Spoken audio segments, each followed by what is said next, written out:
हाल ये बात ज़रूर है कि हर साल भी कुछ 6 महीने नंबर चेंज करते रहते हैं। अब वो छोड़ो, एमी के नाम से छोड़ो, अमनिंदर के नाम से भी 2-3 सेव होंगे। पंजाबी लड़का आता है हरियाणा में जिसको कुश्ती से प्यार नहीं है, लेकिन लड़की को देखने के बाद वो कुश्ती को सब चीज़ों को अपनाने के लिए तैयार है। बहुत ही मतलब ਵਧੀਆ ਕੋ ਐਕਟਰਸ ਆ ਤੇ ਮਤਲਬ ਬਹੁਤ ਚੰਗਾ ਲੱਗਦਾ ਸਾਨੂੰ ਮੈਂ ਕੰਮ ਕਰਕੇ।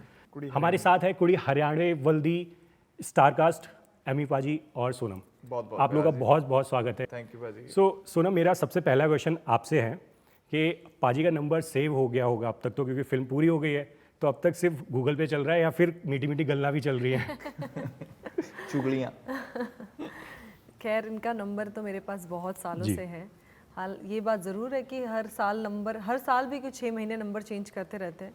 तो मेरे फ़ोन में एक्चुअली कितने नंबर होंगे एमी के नाम से? अब वो छोड़ो, एमी के नाम से छोड़ो, अमनिंदर के नाम से भी 2-3 सेव होंगे क्योंकि एमी का रियल नेम पर एक गल है, सोनम का नंबर सेम बहुत सालों तो सीरियसली चेंज करना होना। हाँ चलो कर लो।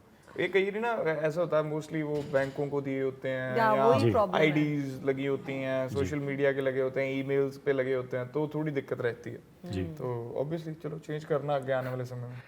पाजी, फिल्म में आप कुश्ती से भाग रहे हैं, लेकिन क्योंकि आपको कुड़ी को पटाना है हरियाणा वल्दी, तो अब तक कुश्ती सीख ली है थोड़ी बहुत या फिर मतलब क्या चल रहा है अभी? नहीं पाजी, मेरा कैरेक्टर ऐसा है फिल्म में, तो लेकिन जैसे दोनों फैमिलीज हैं, मेरी और सोनम की, दोनों फैमिलीज मतलब कुश्ती को प्यार करती हैं, ये भी प्यार करती हैं सोनम जी भी, और मेरा कैरेक्टर भागता है कुश्ती से, अच्छी नहीं लगती उसको, लेकिन फिर भी आप वो कुश्ती करेगा या नहीं करेगा वो आप फिल्म में जब देखोगे जाके 14 को आपको वो क्लियरली समझ आएगा, देखा कैसी करेगा, अगर करेगा भी तो क्या मतलब सोनू की वजह से मार खाएगा मूवी में या नहीं खाएगा, वो 14 को आपको पता चलेगा जी।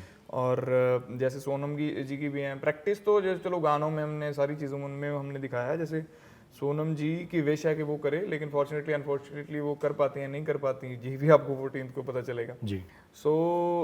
कुश्ती बैकड्रॉप है पूरी फिल्म का, और फिल्म में 20 मिनट आप बोल लो या 20-25 मिनट हार्डली आपको कुश्ती देखने को मिलेगी, लेकिन वो सब है रिलेटेड, अगर दूसरी बातें में है रिलेटेड कुश्ती से, वो मसले सारे जो क्रिएट होते हैं, सारी चीज़ें सॉर्ट आउट होती हैं, वो वाया कुश्ती ही होती हैं। तो बाकी एंटरटेनमेंट है, कॉमेडी है, रोमांस है, एक्शन भी है, और बाकी बहुत ही अच्छे मैसेजेस हैं अगर कोई बंदा लेना चाहे फिल्मों से। तो बाकी हमने तो एक एंटरटेनमेंट के लिए चीज़ बनाई है, होप फॉर द बेस्ट के लोग एंटरटेन हों, वो हमारा फर्स्ट जेडी प्रेफरेंस है जी। एंटरटेनमेंट के लिए जैसे आपने बोला, ट्रेलर बहुत ही कमाल का है। ट्रेलर में देखने में जैसा लग रहा है, तो 2 अलग अलग स्टेट्स की कहानी है और आप लोग उनके अलग अलग किरदार प्ले कर रहे हैं। तो फिल्म को साइन करने का रीज़न ये था कि चलो 2 अलग अलग स्टेट्स की कहानी है, और क्योंकि जो पंजाबी फिल्में बनती रही उनसे थोड़ी अलग है, या फिर फिल्म इतनी कमाल की थी कि सोचना नहीं पड़ा कि इसे क्यों ही साइन करना है? दोनों रीज़न थे। पहले तो आप जब साल में 2-3 फिल्में करते हैं या 2 फिल्में चुनते हैं, तो आपका ये इंटेंशन होता है कि कुछ अलग हो जी। तो अलग तो ये था ही कि पंजाब और हरियाणा दोनों को इक्वली, दोनों स्टेट्स को इक्वल इम्पोर्टेंस दी गई है, और काफ़ी फ्रेश कॉन्सेप्ट था कि लड़की हरियाणा की है और लड़का पंजाब से हरियाणा आता है। मतलब कहानियाँ ऐसी भी हुई होंगी शायद कि हरियाणवी लड़की पंजाब में है, लेकिन ये पंजाबी लड़का आता है हरियाणा में जिसको कुश्ती से प्यार नहीं है, लेकिन लड़की को देखने के बाद वो कुश्ती को सब चीज़ों को अपनाने के लिए तैयार है। So it was a very, I felt like कि बहुत अच्छी कहानी है जिसमें एंटरटेनमेंट है, फैमिली वैल्यूज़ भी है, फैमिली ड्रामा भी है, सब कुछ है।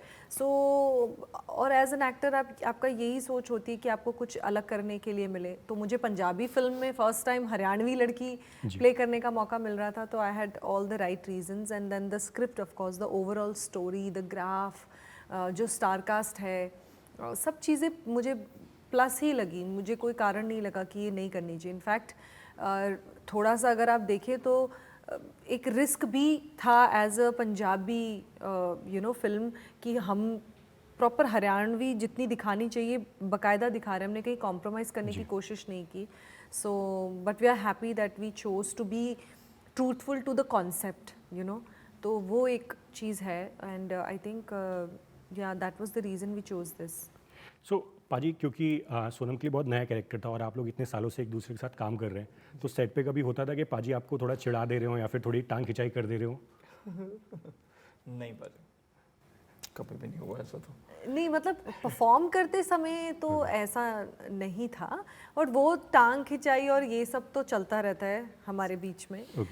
ये फिल्म हो कोई दूसरी हो, देयर इज़ ऑलवेज मतलब एक लाइट सा माहौल होता है सेट पे, तो वो तो होता है। लेकिन जब हम लोग काम जब करते हैं, जब परफॉर्मेंस का टाइम आता है, तो then we are very like serious about yes quite professional about our work। क्योंकि आप लोग काफ़ी देर से प्रमोशन कर रहे हैं, तो मैं लास्ट क्वेश्चन अपना एक करता हूँ, उसके बाद इंटरव्यू ख़त्म कर दूंगा। क्योंकि सोनम को लोग नेशनल क्रश बोलते हैं, ठीक है बाजी, और फिल्म में आप उनके पीछे दीवानों की तरह पड़े हुए हैं, पीछे पीछे जा रहे हैं। तो आखिर में अगर आपको सोनम के लिए कोई कॉम्प्लीमेंट देना हो, क्योंकि नेशनल क्रश है, इससे बड़ा क्या ही कर दूंगा सर पाजी आप भी तो थोड़ा सा पंजाबी का तड़का लगा के सर कुछ तो एक लाइन होना चाहिए सोनम की खूबसूरती के लिए। ਸੋਹਣੀ ਕੁੜੀ ਹੈ ਜੀ, ਬਹੁਤ ਹੀ ਸੋਹਣੀ ਕੁੜੀ ਹੈ। ਮੇਰਾ ਵੀ ਮਤਲਬ ਜਿਵੇਂ ਲੋਕਾਂ ਦਾ ਪੁਆਇੰਟ ਆਫ View ਹੈ, ਜਿੰਨੀ ਇਹਦੀ ਪ੍ਰੇਜ਼ ਕਰਦੇ ਆ, ਮੈਂ ਤਾਂ ਇੱਕ ਹੋਰ ਗੱਲ ਮਾਈਟ ਵੀ ਕਈ ਲੋਕਾਂ ਦੇ ਮਨ 'ਚ ਹੁੰਦਾ ਹੈ ਵੀ ਇਕੱਲਾ ਬੰਦਾ ਸੁਨੱਖਾ ਹੁੰਦਾ ਜਾਂ ਸੋਹਣਾ ਹੁੰਦਾ ਤਾਂ ਉਹਨੂੰ ਐਕਟਿੰਗ ਮਤਲਬ ਫਿਲਮਾਂ ਮਿਲ ਜਾਂਦੀਆਂ ਕੁਝ।